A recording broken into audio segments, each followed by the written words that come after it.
First topic వచ్చేసి ఏంటంటే I mean it connects to my you may call it as hobby. So, I travel a lot. Hmm. Okay. నేను okay. చాలా travel చేస్తాను అన్ని countries. And నేను visit చేసినవి basically North America, South America and ఏషియాలో చాలా కంట్రీస్ విజిట్ చేశాను. And హ్మ్. ఆహ్, సో, యూరోప్‌లో కూడా కొంచెం. అయితే ఇప్పుడు క్వెషన్ ఏంటి అంటే నేను అబ్జర్వ్ చేసినంత మటుకు చాలా కంట్రీస్‌లో నేను విజిట్ చేసిన కంట్రీస్‌లో they are extremely obsessed with cleanliness.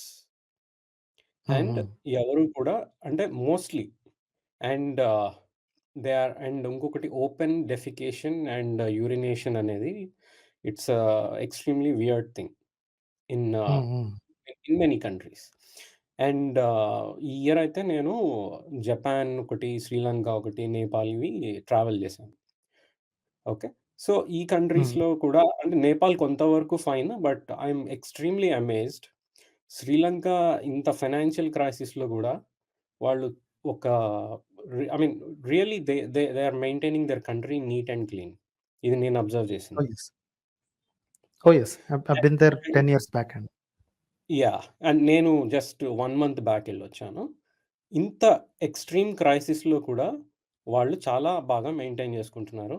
Open defecation, open urination గాని, స్పిట్టింగ్ గాని ఇలాంటివెక్కడా లేవు ఆ కంట్రీలో. నేను తిరిగినంత మటుకు. ఎక్కడా యెస్. యెస్. ఉన్నా కూడా that can be considered as negligible. Hmm. And hmm. ఇంకా జపాన్ గురించి ఎవరికీ చెప్పాల్సిన అవసరం లేదు. సో, దాని గురించి నేను మాట్లాడను. సో, ఇది. మీరిట్లా చూసుకుంటే, మన సబ్‌కాంటినెంట్ పాకిస్తాన్, ఇండియా, బంగ్లాదేశ్‌కి ఈస్టర్న్ వైపెళ్ళినా, వెస్టర్న్ వైపెళ్ళినా, సదర్న్ వైపెళ్ళినా, నార్థర్న్ వైపెళ్ళినా అందరూ నార్మల్‌గా ఉన్నారు. మనతోటి ఏంటి ప్రాబ్లమ్? హ్మ్. పాకిస్తాన్, ఇండియా, బంగ్లాదేశ్‌కున్న మాయరోగం ఏంటి? That is my first question. Super question master. I take hmm. I have no idea how to answer this. కానీ మనల్ని యూనిఫై చేసేవి 2. I just discovered the second one like you said. Hmm. I always say thought ఈ 3 ప్రాంతాల్ని అంటే మన అఖండ భారత్ అని చెప్పుకునే ప్రాంతాలు ఏవైతే ఉన్నాయో ఆఫ్ఘనిస్తాన్, పాకిస్తాన్, ఇండియా అండ్ ఇక్కడ ఈ హ్మ్, బంగ్లాదేశ్ చూసుకుంటే హ్మ్. I హ్మ్. thought the only thing that unified all these things are corruption. Okay.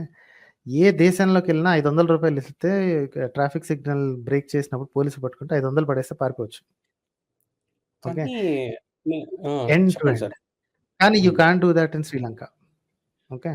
You can't do that in ఇప్పుడు శ్రీలంక. మెక్సికో తెలుసు కదా మీకు కంట్రీ? యాహ్! మెక్సికోలో నేనొక పార్టీ అటెండ్ అయినప్పుడు ఓపెన్‌గా డ్రగ్ సప్లై చేస్తున్నారు. ఓకేనా? హ్మ్. కానీ ఎవడు హ్మ్. యూరినేషన్ చేయట్లే బయట పబ్లిక్‌గా మన దగ్గర. ద క్లీన్లీనెస్ అంటే ప్రాబ్లమ్. సో అక్కడ కరప్షన్ ఒక రేంజ్‌లో ఉంది మెక్సికోలో. అవును. హ్మ్. హ్మ్. అక్కడ లా అండ్ ఆర్డర్ అసలు పనిచేయదు. హ్మ్. మెక్సికోలో కానీ క్రాస్ ఫైర్ క్లీన్లీనెస్ ఉంది. కానీ క్లెన్లీనెస్ ఉంది. అదే. ఇది స్ట్రేంజ్. ఎట్లా పాజిబుల్? తిన్న తిండి సో నా ఇప్పుడు నా జేబులోంచి $100 రోడ్డు మీద పడిపోతే, నన్ను వెతుక్కుంటూ ఒకడొచ్చి రిటర్న్ ఇచ్చాడు మెక్సికోలో. వావ్! అంటే ఏంటి? దట్స్ అంటే షేమ్. మన అంటే ఓకే. ఇప్పుడు హైదరాబాద్ విషయానికొద్దాం. మనది హైటెక్ సిటీయా? మనది ఏదో ఇంటర్వ్యూలో ఎవరో ఫిల్మ్ స్టార్ ఎవరో చెప్తున్నారు. లాస్ ఏంజెల్స్‌ని మించిపోయిందంట మన హైదరాబాదు. అంటే వీళ్ళకి పైనుంచి ఒక డ్రోన్ వ్యూలో చూసినప్పుడు బిల్డింగ్సు, ఫ్లోరెసెంట్ లైట్సు వాటికి అంటే స్కై స్క్రేపర్సు ఇవి కనిపించినప్పుడు అంతవరకేనా? కోపం వచ్చేస్తుందనుకుంటా. పిచ్చెక్కిపోతుంది ఈళ్ళకి. అన్ నాకేం అది చూస్తే అంతవరకే. ఈళ్ళకి ఎందుకంత మోజో నాకర్థం గాదు. ఒకసారి రోడ్ల మీద వెహికల్ దిగి బయట రోడ్ల మీద హైదరాబాద్‌లో నడిచే ధైర్యం ఎవడికన్నా ఉందా? ఎంత ఆ గలీజ్ పని వాసన వాళ్ళెప్పటికి ఆ పనులు ఆ! వాళ్ళు చేయరు కాబట్టి they have a default setting అనమాట. ఇంకొకటేంటంటే నంబర్ ఆఫ్ కంపెనీస్ అవి చూసుకొని. కానీ ద పీపుల్ ఆర్ ద దేశం అంటే మట్టికి ఇంకా బిల్డింగ్స్ కాదు గదండీ. దేశం అంటే మనుషులు. ఆ మనుషులు ఎగ్జాక్ట్. ఏ టైప్ ఆఫ్ మెంటాలిటీతో ఉన్నారు. All this boils down to I don't care about the other person and this is the reason. Okay. అయితే ఆహ్, చెప్పండి. క క అయితే కరప్షన్ ఇస్ ఇక్కడ వన్ థింగ్ దాన్ని పక్కన పడేస్తే ఆ! ఆ!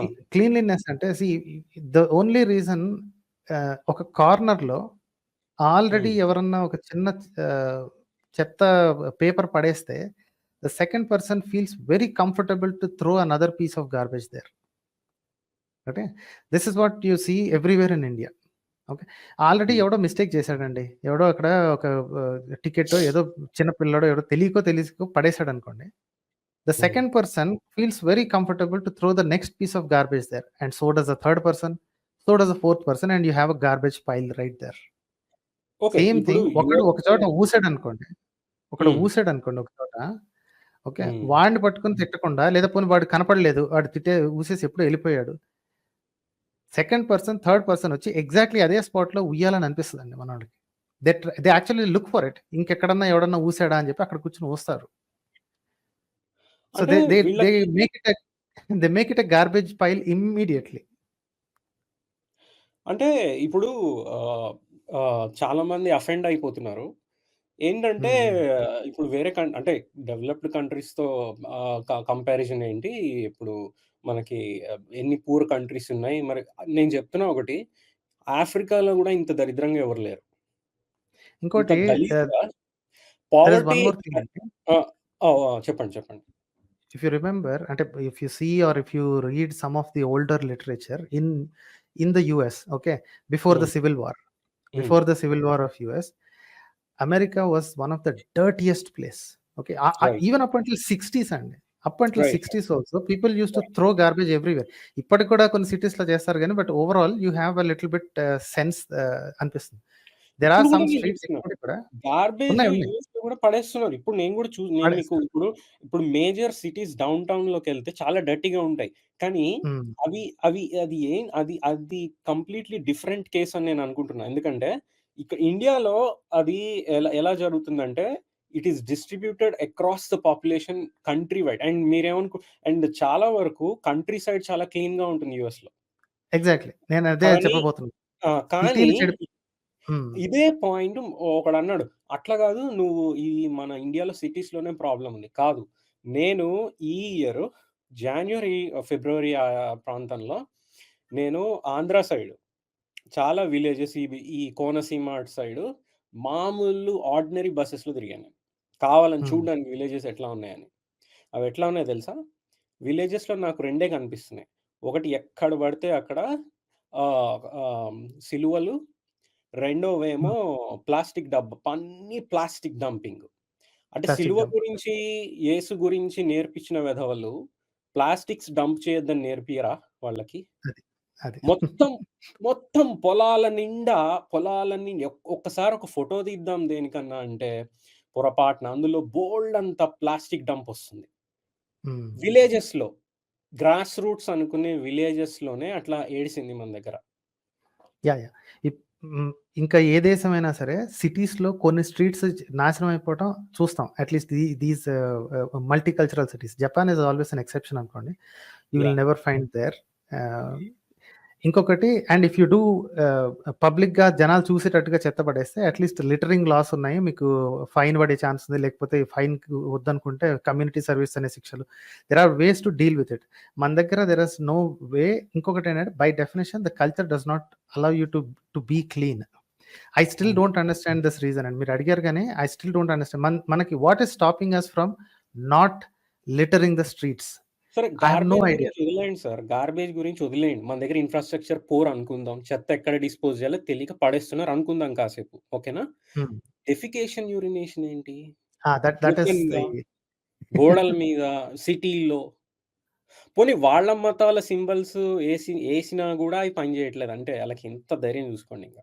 తెలివిగా చాలా మంది ఏం చేస్తారంటే 3 మతాల సింబల్స్ గోడలకేసి డు నాట్ యూరినేట్ అని అంటారు. జనాలు ఏం చేస్తారంటే వాళ్ళ మతం సింబల్ వదిలేసి పక్క మతం సింబల్ మీద యూరినేట్ చేసి వెళ్ళిపోతారు. I have seen this in Bengaluru. This happens అండి. మన సరే ఇంకొకటి, సరే లేదు అంటున్నా కదా, ఇన్‌ఫ్రాస్ట్రక్చర్ లేదు కదా. What is stopping us from demanding more public urinals అండి?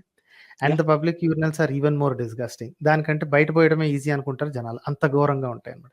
ఉన్న 4, 5 సులభ్ కాంప్లెక్స్ కూడా the minute you are trying to approach them you are ఎంత ఇదొచ్చేస్తదంటే, ఇరిటేషన్ వస్తదంటే you don't want to stop near that. Okay. జనాలు ఏం చేస్తారు, ఇంకొంచెం అవతలకి పోయి ఆ పక్కనే ఉన్న గోడకు పోసేసి వెళ్ళిపోతారు. This is the cultural problem అండి. I still don't understand what is stopping us. ఏం ఆపుతుంది మనల్ని తిన్నగా ఉండటానికి? పబ్లిక్‌లో చెత్త చేయకుండా ఉండడానికి పరువు పరువు అని అత్యధికంగా మాట్లాడుకునేది మనోళ్ళే. ఓకే. ఈ 3 దేశాలే. ఆఫ్ఘనిస్తాన్, కొంపదీసి పాకిస్తాన్, ఇండియా, కొంపదీసి బంగ్లాదేశ్. సనాతన ధర్మంలో ఇదేమన్నా ఏమన్నా ప్రాక్టీసా? కాదు గదా! ఏమోనండి ఇప్పుడు వాళ్ళకి టాయిలెట్స్ లేవు కదండీ! సనాతన ధర్మంలో టాయిలెట్స్ అనేవి లేవు. ఎందుకంటే ఏ ఒక్క గ్రంథంలో గూడా అసలు ఏ మత గ్రంథంలో గూడా రాసుకొని సావలేదులెండి గానీ, ఏ మత గ్రంథంలో గూడాని టాయిలెట్స్ గురించి స్పెసిఫిక్‌గా లేదు. ఐ థింక్ స్పెసిఫిక్‌గా ఇఫ్ ఐయామ్ లేదు. Not wrong okay. If I'm not wrong maybe Islam వాళ్ళ హిస్టరీలో ఉందేమోనండి. I don't know. But hmm. Definitely Hindu బుక్స్‌లో నేను చదివిన ఎక్కడ గూడా there is nothing like bathroom అని. డెఫెకేషన్ గాని ఏదైనా సరే అడవుల్లో ఇది హ్మ్. దాని పేరేంటి స్నానాలేమన్నా ఉంటే నదుల్లో. హ్మ్. హ్మ్. నదుల్లో, సముద్రాల్లో. ఎనీవే అంటే ఈవెన్ ఇఫ్ యూ మామూలుగా టేక్ రిలిజియన్ ఇంట్లో ఔట్ ఈవెన్ ఇంట్లో ఇఫ్ యూ టేక్ ఎవరైనా రిలిజియన్ అలా ఔట్ ఆఫ్ దిస్ అండి. ఆ! Even if you take religion out of this equation మన దేశంలోనే 3-5 రిలిజియన్స్ ఉన్నాయి గదా! అందరూ ఇదే పని జేస్తారండి. Then it is not attached to yeah! Religion at all. Right? అంటే ఒకటి నేను కావాలనే ఈ ఈ ఈ రిలిజియన్‌ని ఎందుకు ఇరికించానంటే ఇందులో, మనకొచ్చిన చాలా కల్చరల్ హ్యాబిట్స్ అన్నీ మన గ్రేట్ సనాతన ధర్మం నుంచి వచ్చినాయి అని జెప్పి కొంతమంది ఎగురుతుంటారు గదా! ఇది గూడా అక్కడి నుంచే చెప్తున్నా. వచ్చిందా అని ఎక్కడో ఒక అనుమానం ఏసింది నాకు.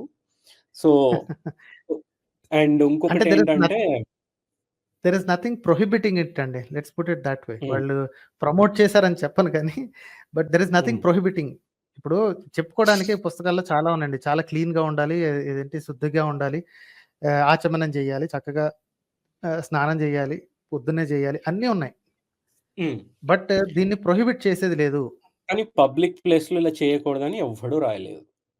రైట్? ప్రొహిబిషన్ లేదు. సో, ప్రొహిబిషన్ లేకపోతే మనం లూప్ హోల్స్ ఎతకడంలో కింగ్‌లు గదా! అంటే సో, బుక్‌లో అదనమాట. ఏదుంటే అది మాత్రమే చేస్తారు. ఈ బుక్‌లో లేకపోతే ఇంక అది ఫ్రీ విల్‌కి ఎళ్ళిపోతుంది. హ్మ్. హ్మ్. ఓకే. హ్మ్.